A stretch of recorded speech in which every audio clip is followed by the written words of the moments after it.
You go, well, I don't have money, so I don't start. Well, you're not supposed to use your own money anyway. And that was my rich dad's lesson to me back in the 70s. He says, look, the dollar is no longer backed by gold. The dollar is now backed by debt, U.S. Treasuries. And he says, if you're going to be rich, you'd better understand how to use debt. Stock people are into the equities, their cash. The reason I invest with Kenny is because we're into debt. You see, the beauty of real estate over stocks, there's margins and things like that with stocks, but with real estate, banks are really anxious to lend you money if you're good. If you're not good, they don't lend you money.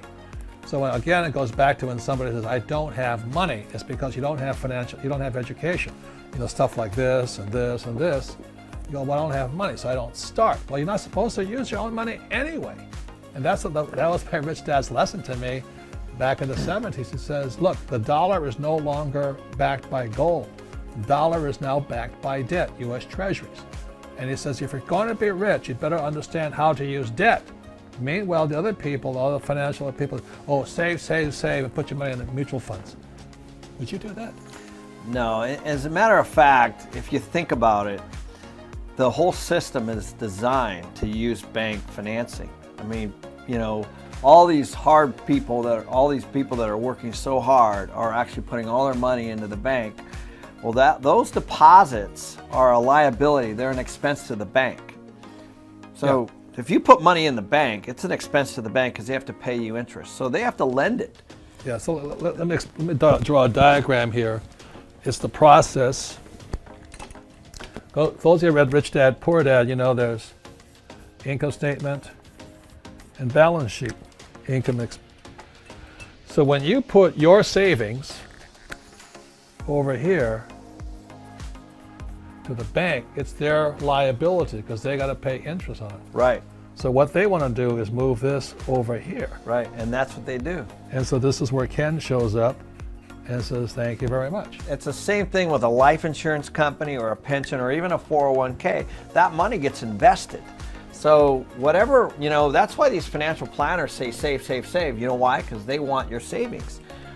Those savings that people put in the bank, this is all people, gets invested. And so we're asking you guys to be over here, and you can do this. In other words, if this is a bank or a mutual fund company or whatever it is, the moment you put your savings in here or you put your 401k to the bank, it's a liability because they're now responsible for it. Right. And they've got to move that money over here. The only way they can move that is by debt. Correct. So Kenny goes up there to the insurance company, a mutual fund company, and he says, can I have some money? I got this business, I got this huge project over here, I need to move it. And today, the big problem is you guys have too much money, right? That's right. There's so much money in savings. If you just Google what consumers are saving now, you're going to see that this is at a very, very high point right now because of the recession. It was at a very low point at the beginning of the recession, and now it's very, very high. And so that's why interest rates are low. That's because they're trying to lend it out so much. And again, it's just a supply and demand thing. Because there's so much money in savings that it's so competitive that rates are low. Right. So this is the strange part. This is the bank. Your savings are their liability, but if this is you, your savings are your asset. Right. That's why it's called a balance sheet. So the reason my rich dad says I had to learn how to, invest in real estate and get comfortable with it, start the process, was because I needed to borrow this money out, whereas the other financial advisors say, keep your money over here.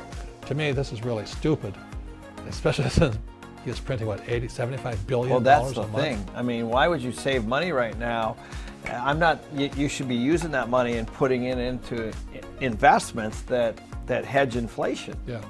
That's the only way to make money in this next few years. Yeah. So if I could go back to this whole thing, both Ken and I started over here with no money. We didn't have any money, but we had to. This made us smarter. And then in the process now, I'd rather be on this side than on this side. Right, and what's interesting is neither of us knew this stuff when we got out of school. No. You kind of bumble through it. You get a loan and you're like, well, why are you giving me all this money for so cheap?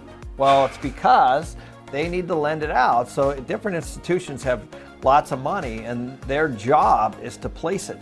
They place it in business, lines of credit, real estate, and all kinds of other investments. And they love real estate. They do love real estate. So think of it this way. If you're a banker and your savings and your 401k are here, the bank's in trouble.